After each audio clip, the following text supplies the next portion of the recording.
नमस्कार, मैं संदेश नेमा और आप देख रहे हैं खबर समय जगत। तो आइए नजर डालते हैं आज की ताजा तरीन खबरों पर। भारतीय जनता पार्टी वक्फ कानून में किए गए संशोधनों को लेकर देश भर में जन जागरण अभियान चलाएगी।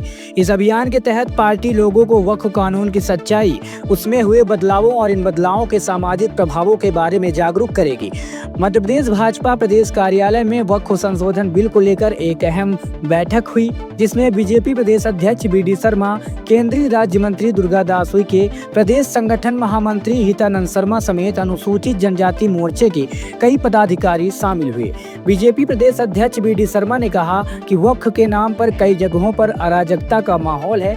अवैध ठेकेदार, गुंडे और अपराधी इसकी संपत्ति का दुरुपयोग कर रहे हैं और अधिकृत व्यक्तियों को भी परेशान कर रहे हैं। उन्होंने कहा कि आदिवासी समाज की 8 लाख संपत्तियों पर कथित वक्फ कब्जे की शिकायतें हैं।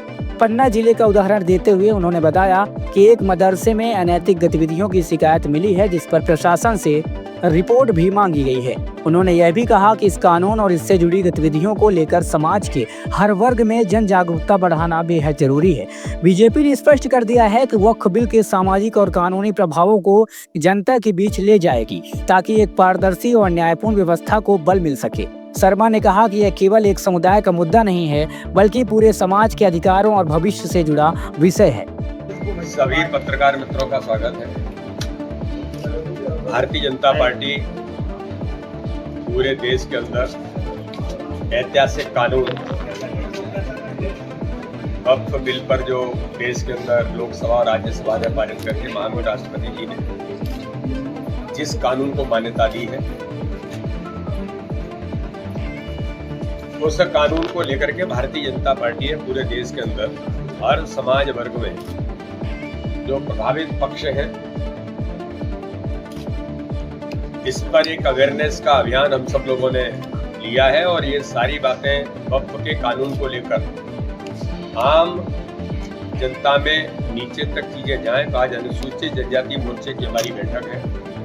अनुसूचित जनजाति मोर्चे की बैठक में हमारी मंत्री आदरणीय सावित्री ठाकुर जी, कैबिनेट के मंत्री DD विके जी, विजय शाह जी, हमारे भारतीय जनता पार्टी के सभी मोर्चे के राष्ट्रीय महामंत्री, प्रदेश अध्यक्ष और सभी प्रदेश के प्रमुख कार्यकर्ता, जिलाध्यक्षों से लेकर के इस अभियान के इंचार्ज आज इस पर चर्चा कर रहे हैं कि किस प्रकार से अनुसूचित जनजाति के क्षेत्र में भी वक्फ के कारण से कितनी संपत्तियों पर अवैध कब्जे हैं। ऐसे एक नहीं, कई प्रकार की चीजें हैं। लेकिन मैं कहना चाहता हूं कि चूंकि माननीय सर्वोच्च न्यायालय में अभी इस पर न्यायालय का संज्ञान है, चर्चा हो रही है, सरकार ने अपना पक्ष रखा है और माननीय सर्वोच्च न्यायालय के समक्ष सरकार अपनी भूमिका को प्रस्तुत कर रही है। इसलिए ज्यादा कुछ कहना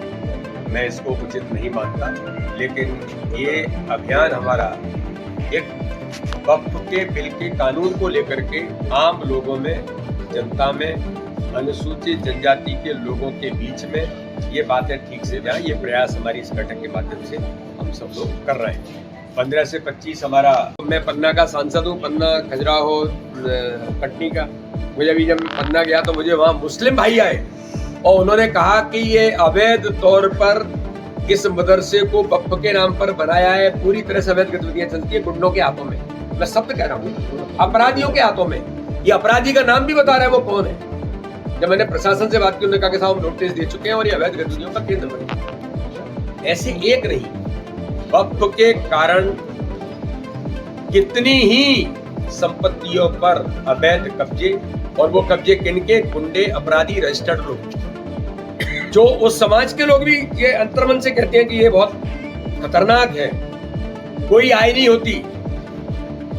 अब वक्फ के कानून के बाद जो भी आय होगी ऑन रिकॉर्ड होगी, रजिस्टर्ड होगी, सारी चीजें एक नेटवर्क में, फ्रेमवर्क में आ रही है। इसका दर्द है उन किनको, जो ठेकेदार है। और इन सारी बातों के बारे में नीतिगत सारी चीजें जो जेपीसी के अंदर, इस पर जेपीसी ने बहुत चर्चा की देश के अंदर, और संसद में कानून लाने से पहले ज्वाइंट पार्लियामेंट्री कमेटी में सभी दल के लोग थे और सबने इस पर रिपोर्ट प्रस्तुत की।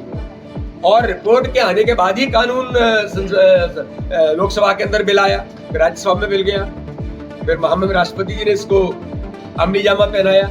मेरे कहने का आशय ये है कि समाज में व्यापक डिस्कशन के बाद ये सारे मुद्दे सामने आने के बाद ही चीजें हुई हैं, लेकिन चूंकि मामला अभी माननीय सर्वोच्च न्यायालय के सामने है, इसलिए सारी चीजों को गंभीरता के साथ सरकार भी अपना पक्ष रही है और माननीय सर्वोच्च न्यायालय भी संज्ञान में लेकर के इसका काम कर सकता है। ऐसी रोचक खबरों के लिए जुड़े रहिए खबर समय जगत के साथ। नमस्कार।